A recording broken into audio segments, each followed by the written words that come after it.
Hello everyone, NCERT chemistry के questions और answers कर रहे हैं। क्लास 11 का some basic concepts of chemistry का क्वेश्चन चल रहा है। क्वेश्चन नंबर 32, क्वेश्चन और आंसर दोनों मैंने यहाँ पे लिख दिया है।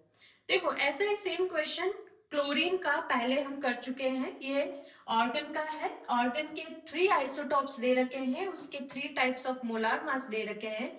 अलग अलग आइसोटॉप्स के अलग अलग मोलार मास होते हैं, ठीक है। और उसका जो अबंडेंस है वो कितना, कहाँ पे कितना मात्रा में पाया जाता है, वो उसका अबंडेंस भी वहां पे दिया हुआ है, ठीक है। और हमको पूछा है कि मोलार मास आर्गन का क्या होगा। ये जो गिवन डेटा है उससे एक फाइनल मास निकाल के बताओ। तो देखो, क्लोरीन का क्वेश्चन किया था, ऐसा ही था। क्लोरीन में 2 आइसोटॉप दिए थे और यहाँ पे परसेंटेज दे रखा था कि ये क्लोरीन इतने मात्रा में है, ये क्लोरीन इतने मात्रा में है। क्लोरीन का average percentage, average atomic mass निकाल के बताओ। यहाँ पे भी हम वही वही करेंगे।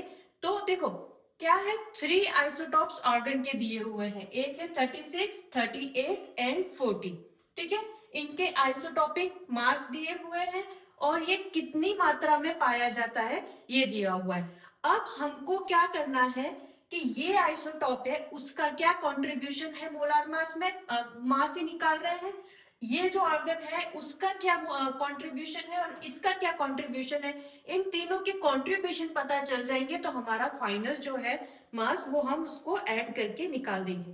कंट्रीब्यूशन से मैं क्या बोल रही हूँ कि ये जो मास की वैल्यू है वो पर पाया कितना जाता है, ठीक है, वो है 0.337, ठीक है।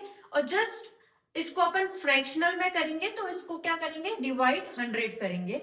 और ये जो 0.063 है उसको भी डिवाइड बाय 100 करेंगे और इसको भी डिवाइड बाय 100 करेंगे।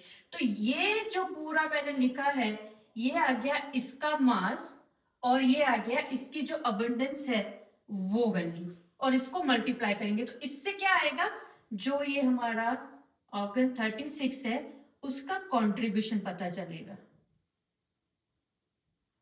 कि ये है इस कितनी वैल्यू रखता है। ये सबसे अच्छा सेंटेंस हो जाएगा बेसिक, कि कितनी वैल्यू ये रखता है, कितना ये रखता है, कितना इसका है, उससे हमारा ऐड करके फाइनल आंसर आ जाएगा, ठीक है।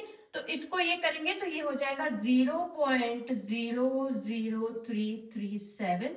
इससे इसको मल्टीप्लाई करना है तो हमारे पास जो भी आंसर आएगा वो ए, और इसमें होगा 0.00063, वो जो भी इससे मल्टीप्लाई करके आएगा यहाँ पे बी, और यहाँ पे हो जाएगा 0.99600 को मल्टीप्लाई करेंगे इसके साथ और वो आ जाएगा जी। ए प्लस बी प्लस सी करेंगे तो हमारे पास क्या है, उसका फाइनल मास आ जाएगा यहाँ पे, ठीक है। आइसोटॉप्स के क्वेश्चंस में वही होगा, वो डिफरेंट डिफरेंट आइसोटॉप्स है तो डिफरेंट डिफरेंट उसका मास देगा और उसके साथ उसकी अबंडेंस या तो कभी परसेंटेज में देगा या कभी ऐसे फ्रैक्शन में देगा। तो फ्रैक्शन है तो हम उसको डिवाइड बाय 100 कर देंगे। यहाँ पे कैलकुलेशन थोड़ी लंबी है, लंबा लंबा चौड़ा सब करना पड़ेगा यहाँ पे।